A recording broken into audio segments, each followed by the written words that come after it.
Okay, Assalamualaikum dan selamat sejahtera. Okay, memandangkan tadi kita banyak sangat gangguan. Okay, so cikgu akan rekod sekali lagi untuk pengenalan reka bentuk Megatronic. Okay.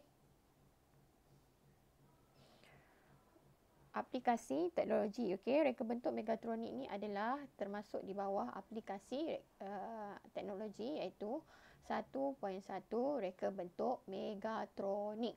Okay. Okay, standard kandungan kita adalah 1.1 reka bentuk Megatronic.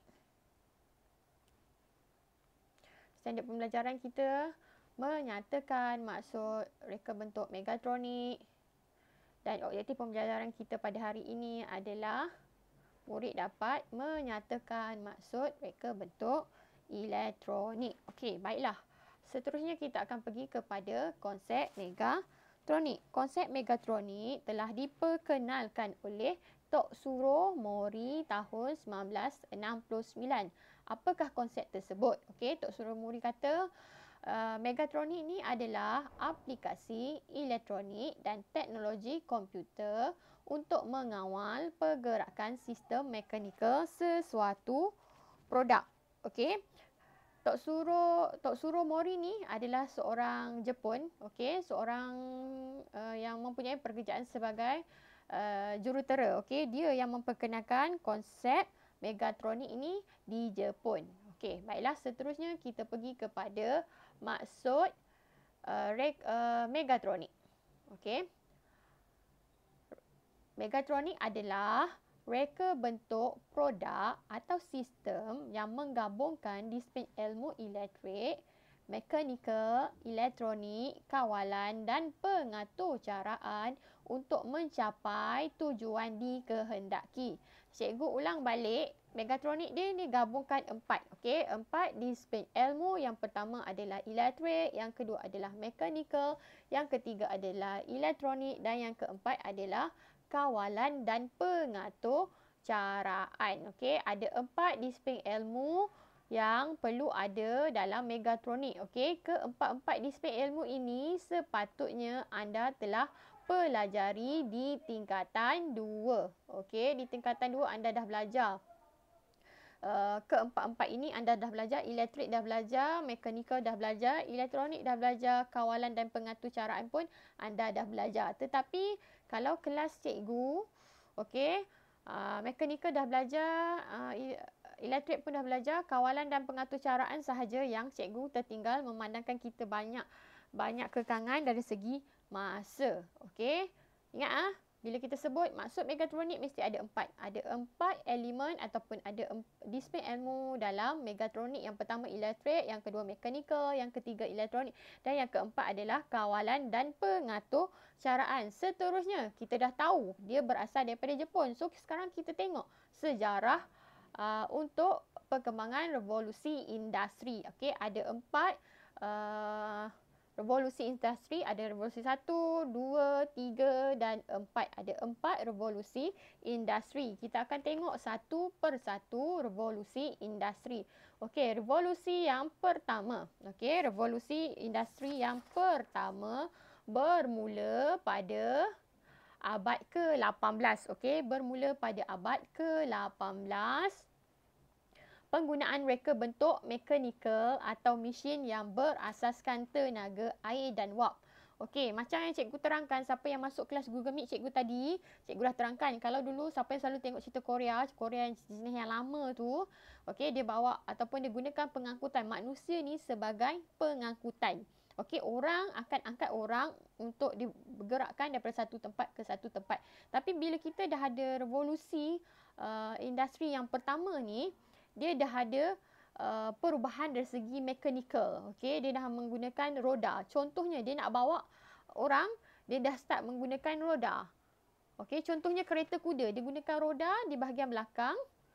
Okey, kemudian kuda di bahagian hadapan supaya kuda tu boleh membawa kenderaan tersebut. Jadi tenaga manusia dah berkurang kat situ ataupun penggunaan beca.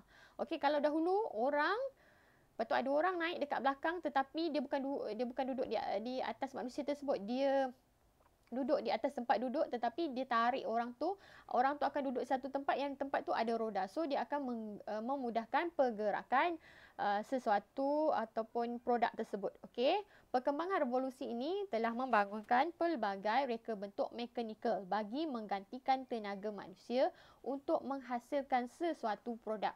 Ini yang macam cikgu sebutkan tadi. Okey, dia dah ada perubahan, dia dah kurangkan tenaga manusia ataupun penggunaan tenaga manusia. Okey, seterusnya kita pergi kepada revolusi 2.0. Okey, 2.0 kalau dah tengok gambar tu dah nampak. Okey, dah nampak ada kereta, orang dah start guna kereta. Okey, bermula pada abad ke-20, penemuan tenaga elektrik telah meningkatkan proses penghasilan produk dalam masa yang lebih singkat. Yang ini anda tak nampak dah.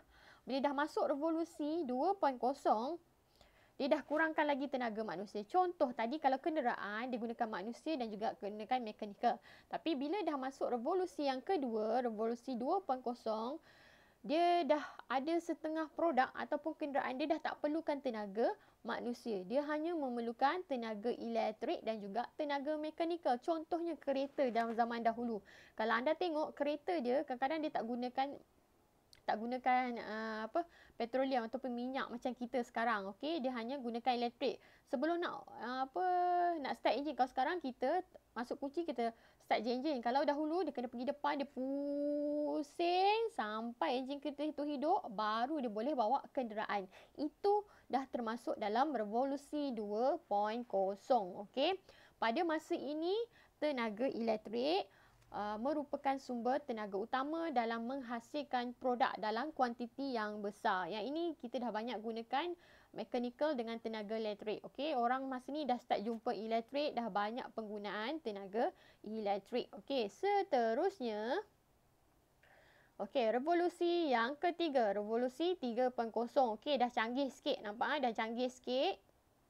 Okey, bermula pada abad ke-20. Okey, yang ni maksudnya zaman-zaman cikgu pun mungkin dah terlibat pada akhir abad ke-20. Okey, penemuan dan penerokaan yang pelbagai komponen elektronik yang memungkinkan pembangunan pelbagai produk yang lebih canggih. Okey, kalau dahulu dia hanya ada elektrik sahaja, lepas tu bila dah masuk revolusi yang ketiga, dah tambah sikit-sikit produk elektronik. Kalau anda tengok produk elektronik, tengok TV anda dah start ada elektronik. Kalau anda tengok dekat bahagian remote control dia dah ada dia punya komponen-komponen elektronik. Okey, penggunaan reka bentuk elektronik meluas dan seterusnya reka bentuk bagi dia gabungkan reka bentuk daripada mechanical, elektrik dengan elektronik, dia dah gabungkan ketiga-tiga ni untuk jadikan produk megatronik. Okey, untuk nak jadikan produk megatronik. Okey, tapi dia tak sampai di situ sahaja, dia akan bersambung pada revolusi 4.0. Okey, revolusi 4.0. Kalau anda tengok yang ni, gambar ni, okey, anda sekarang sedang berada di revolusi yang keempat. Okey, revolusi keempat ni negara kita sekarang pun dah termasuk dalam revolusi industri yang keempat. Dia dah memberi banyak impak. Okey, dah memberi banyak impak, dah banyak perkara yang kita dah sangat-sangat kurangkan tenaga manusia. Okey, bermula pada abad ke-21. Okey, kita sekarang ni lah. Okey, kita sekarang ni dah masuk kepada revolusi industri 4.0. Okey. Okey, penemuan internet benda. Kita dah ada internet sekarang ni. Contoh macam tadi ada gangguan internet tapi still lagi ada internet. Okey.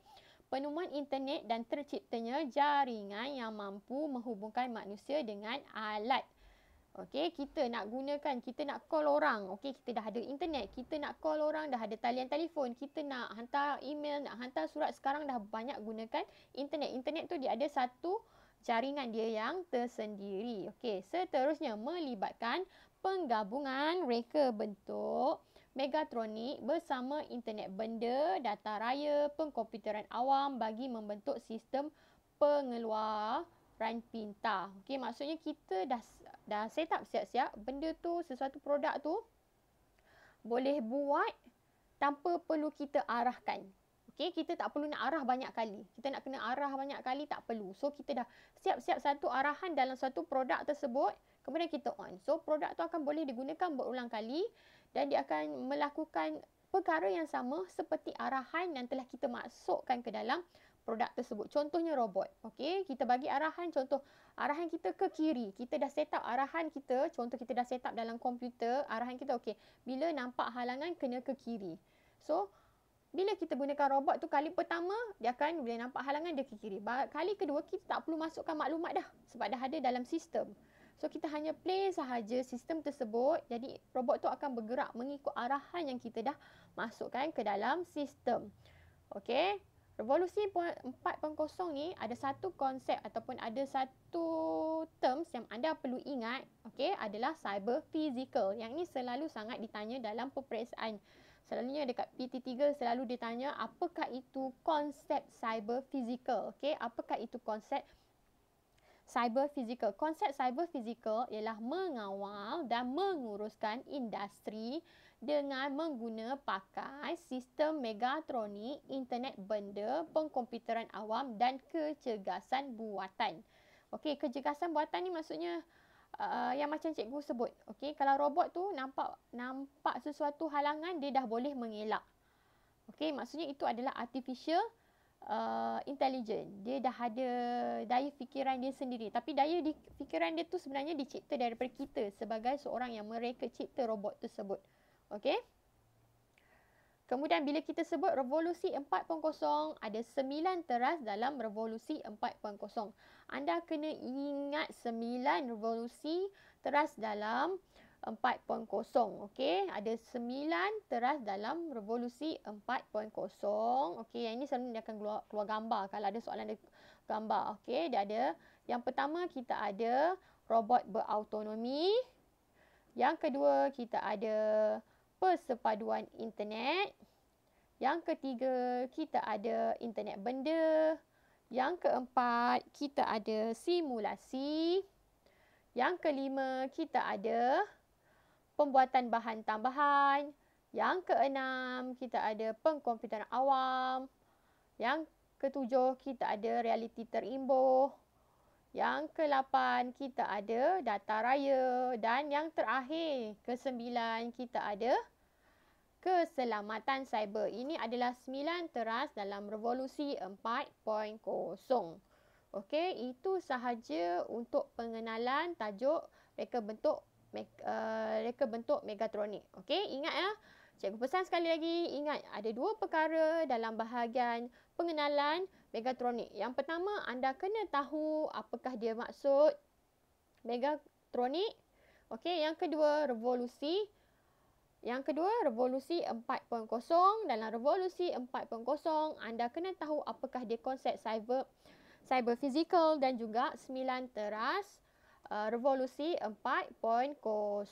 Itu sahaja untuk hari ini. Okey, sekian, terima kasih. Siapa yang tak sempat salin waktu video call ataupun tak ada Google Meet tadi, boleh salin dekat video cikgu. Nak bagi penerangan, boleh play video cikgu. Okey, nak salin, boleh pause video cikgu. Okey? Terima kasih. Bye.